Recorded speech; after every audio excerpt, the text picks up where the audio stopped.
America અને ભારત વચ્ચેનો વેપાર તણાવ ચરમસીમા પર પહોંચ્યો છે. અમેરિકાના રાષ્ટ્રપતિ ડોનાલ્ડ ટ્રમ્પે ફરી એકવાર ભારત પર ટેરિફ વધારવાની ચીમકી ઉચ્ચારી છે. ટ્રમ્પે જણાવ્યું છે કે તેઓ આગામી 24 કલાકમાં ભારતીય આયાતો પર લાગુ 25% ટેરિફમાં વધુ વધારો કરી શકે છે. ટ્રમ્પની આ ધમકી એવા સમયે આવી છે જ્યારે તેમણે 1 ઓગસ્ટે જ ભારતીય માલસામાન પર 25% ટેરિફ લાદ્યો હતો. આ નિર્ણય પાછળનું કારણ ભારતનું રશિયા સાથેનું વેપારી સંબંધો જાળવી રાખવું છે. ટ્રમ્પનું કહેવું છે કે પ્રતિબંધો હોવા છતાં ભારત રશિયા પાસેથી ક્રૂડની ખરીદી કરી રહ્યું છે, જેના કારણે તેઓ વધુ કડક પગલાં લેશે.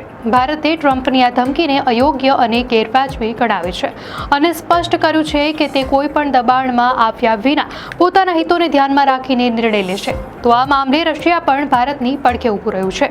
રશિયાના પ્રવક્તાએ જણાવ્યું છે કે દરેક સાર્વભૌમ દેશને પોતાના વેપારી ભાગીદાર પસંદ કરવાનો અધિકાર છે. અમેરિકા વિશ્વમાં ઘટી રહેલા પોતાના વર્ચસ્વને કારણે આવા દબાણ યુક્તિઓ અપનાવી રહ્યું છે. જોવાનું એ રહેશે કે આગામી 24 કલાકમાં ટ્રમ્પ ખરેખર કોઈ મોટો નિર્ણય લે છે કે પછી આ માત્ર એક ધમકી જ રહે છે. દર્શક મિત્રો, દુનિયાની આવી જ ખબરો માટે ધ લોકસત્તા ચેનલને સબસ્ક્રાઇબ કરો.